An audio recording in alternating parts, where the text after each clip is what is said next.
শুভ সকাল সবাইকে। আজ রবিবার, প্রায় 9টা মতো বাজে এখন। আজ সকাল সকাল উঠে এদিকে একটু আলু ভাজা বসিয়ে দিয়েছি। এই দুদিন হলো আমার শ্বশুর শাশুড়ি এসেছে সল্টলেকে।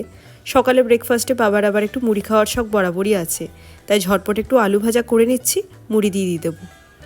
আর এই যে আমাদের জন্য এদিকে একটুখানি চাউ সেদ্ধ করে রেখেছি। আজকে আমাদের সবার ব্রেকফাস্টে আজকে চাউ বানাবো। আলু ভাজাটা এদিকে হতে থাকুক, ওদিকে মনে হচ্ছে আবার মেয়েটা উঠে গেছে। চলো দেখি তো কী ব্যাপার। হ্যাঁ ঠিক তাই, ওই দেখো কে উঠে সকাল সকাল দরজার পাশ থেকে উঁকি মারছে।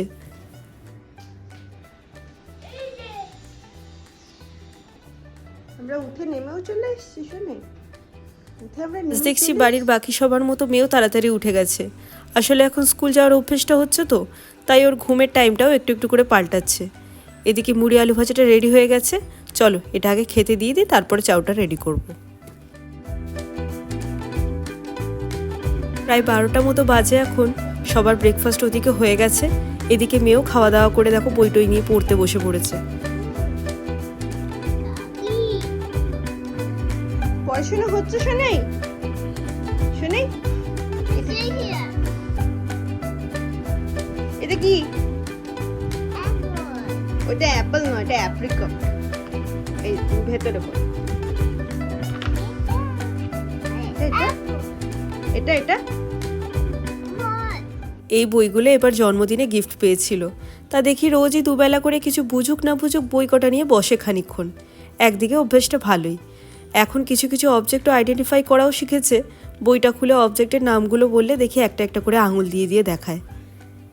বিফোর ওটা বল নয়, এটা কি? ব্যাগ। এটা বালুন।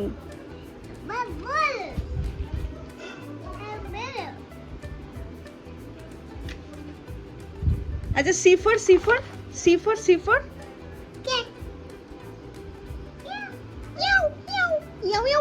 ওটা ডগ। ইয়েস। আচ্ছা আচ্ছা ওরম ডাকে, ফাফ ফাফ করে ডাকে। ও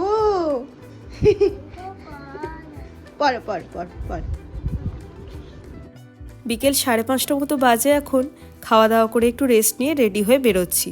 যাবো আজকে কলকাতা হস্তশিল্প মেলায়। আমাদের এখান থেকে বেশ অনেকটাই দূরে যেতে হয়। ইকো পার্ক গেট 1-এর কাছে মেলাটা হচ্ছে। আজকে এমনিতেই উইকেন্ড, তাই স্বভাবতই মেলায় ভিড় হবে।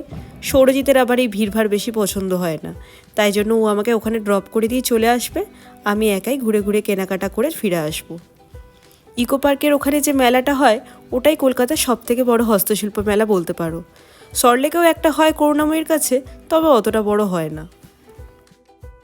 চলো রওনা দিয়ে দিয়েছি আমরা। আবারও সেই বহু পরিচিত রাস্তা দিয়েই যাব আজকে। গত বছর উইকডেজে গিয়েই মেলা ঘুরে এসেছিলাম, তবে এখন অফিসে এত প্রেশার চলছে, সাথে ঘর থেকে কাজ করার অপশানটাও প্রায় উঠিয়ে দিচ্ছে, তাই উইকডেজে সেরকম কোথাও আর বেরোনোই হয় না। এই কোথাও বেরোনোর থাকলে সারা সপ্তাহ অপেক্ষায় বসে থাকি কবে ফ্রাইডেটা আসবে সেই আশায়।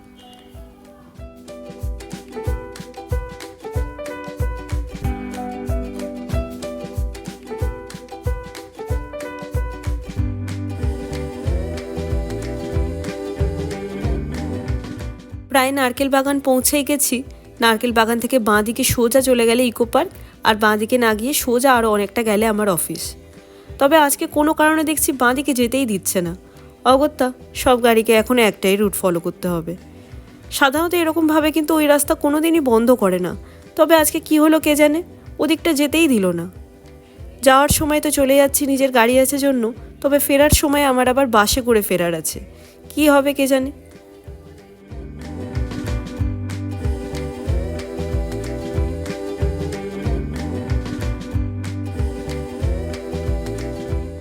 চলো অনেক ঝড়ঝাপটা পার করে প্রায় 1 ঘন্টা পর পৌঁছালাম ইকো পার্ক। সামনের সিগন্যালটা খোলা ছিল জন্য অনেকটাই পার হয়ে এসে নামতে হলো। যাই হোক, সৌরজিৎ তো আমায় নামিয়ে দিয়ে চলে গেছে। এখন হেঁটে হেঁটে যাচ্ছি এন্ট্রি গেটের দিকে। আর চারিদিকে কীরকম ভিড় দেখেছো? তবে সব ভিড়টা যদিও মেলার জন্য নয়, এখন এমনিতেই শীতকাল, তার মধ্যে আবার রবিবার, তাই অনেকেই পার্কে ঘুরতে এসেছিল। সব মিলেই এত লোকজন। যাক বাবা, হাঁটতে হাঁটতে মেলার গেট অবধি পৌঁছাতে পারলাম অবশেষে। তবে হাঁটা এখানেই শেষ না, গেট দিয়ে ঢুকে সোজা আরও অনেক হাঁটতে হবে। রাস্তা দুধার দিয়ে আর দুদিকে দুটো মাঠ জুড়ে এত বড় মেলা বসে যে সত্যি কথা বলতে ঠিকঠাকভাবে যদি ঘুরতে হয় তাহলে হাতে 2-3 ঘন্টা সময় নিয়ে আসতে হয়। তবে এখানে পৌঁছাতেই আজকে এত সময় লেগে গেল, দেখা যাক কতটা কি ঘুরে উঠতে পারি। সত্যি কথা বলতে মেলা ঘোরার শখ আমার ছোটোবেলা থেকেই। সে হয়তো তোমরা অনেকেই জানো যে ছোটোবেলায় খড়গপুরে যাই মেলা হোক না কেন আমি আর মা ঠিক একদিন সময় বের করে ঘুরতে যেতাম। সময় এখন অনেকটাই পাল্টে গেছে ঠিকই, তবে মেলা ঘোরার অভ্যাসটা আমার আজও রয়ে গেছে। তাই তো বাড়ি থেকে এতটা দূরে হওয়া সত্ত্বেও চলে এলাম ঘুরতে। তবে কলকাতার এই হস্তশিল্প মেলাতে শুধু আমি একাই নই, বহু দূর দূরান্ত থেকে মানুষজন এই মেলা দেখতে আসে। পশ্চিমবঙ্গের বিভিন্ন প্রান্তের হস্তশিল্পীরা এখানে ছোট ছোট দোকান দেন। ফেব্রিকের কাজ করা জামা কাপড়, হ্যান্ডক্রাফটেড জুয়েলারি থেকে শুরু করে হাতে আঁকা ফুলদানি, চায়ের কাপ, হাতে বোনা মেয়েদের পার্স, সুন্দর সুন্দর শাড়ি কাপড়, শোপিস, ফার্নিচার সব কিছু পাওয়া যায় এই মেলাটায়। গত বছর এখান থেকেই 2টো ফুলদানি নিয়ে গিয়েছিলাম, দেখি এবার কি নিতে মন চায়। তার আগে চলো মেলাটা আগে ভালো করে ঘুরে দেখে নিই।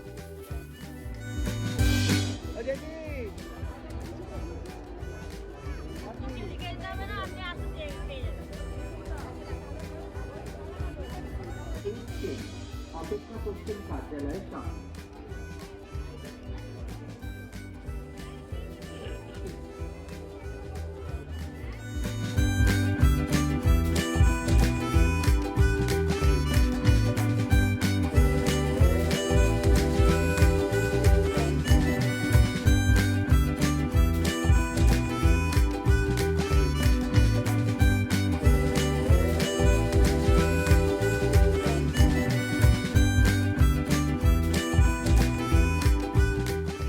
একদিকের মাঠে ঘোরা হয়ে গেছে, যাচ্ছি এখন উল্টো দিকের মাঠটায়।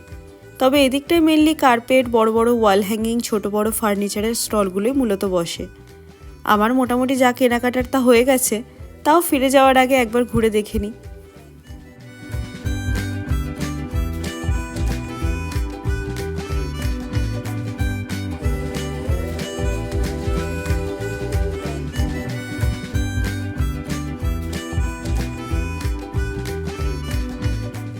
চলো এবারের মতো মেলা ঘোরা শেষ, প্রায় 7:30 মতো বাজে এখন। এবার সোজা গিয়ে বাসে উঠবো আর বাড়ি যাব। এত ভিড় থাকবে জন্য আজকে মেয়েটাকেও আনিনি, তবে মেলা থেকে ওর জন্য একটা জিনিস কিনেছি। আগে ঘরে পৌঁছাই, তারপর তোমাদের দেখাবো কী কী কিনলাম। চলে এসেছি অনেকক্ষণ হলো, এবার ঝটপট করে দেখিয়ে দিই কী কী কিনে আনলাম। এই যে বাঁশিটা দেখে তো বুঝতেই পারছো এটা মেয়ের জন্য কিনেছি, আর আমাদের জন্য সেরকম বিশেষ কিছু এবার আর কিনিনি। এই 2টো পোড়ামাটির চা খাওয়ার কাপ পেয়েছিলাম, সেগুলোই কিনলাম। এগুলো আবার নাকি মাইক্রো ওভেন প্রুফ। যাই হোক, আর সাথে এই যে নকশা বড়ি কিনেছি। এখানে মার্কেটগুলোয় না সব রকমের বড়ি পাওয়া যায়, তবে নকশা বড়িটা পাই না, তাই যখনই কোনো মেলায় যাই আমি কিনে নিয়ে চলে আসি। আর এদিকে মেয়েটা বাঁশিটা পেয়ে কী খুশি হয়েছে দেখো। নতুন নতুন তো 2-3 দিন থাকবে এখন এটার প্রতি ভালোবাসা, তারপরে ব্যাস। যাই হোক, যতক্ষণ খুশি থাকে থাকুক, খেলুক, এই আর কি। চলো তাহলে আজকের ভিডিওটাও তাহলে এই অবধি রাখি। কেমন লাগলো ভিডিওটা অবশ্যই জানিও, ভালো লাগলে একটা লাইক করো, আর ওতে অবশ্যই আমার চ্যানেলটাকে সাবস্ক্রাইব করে আমার পাশে থেকো। Thank you.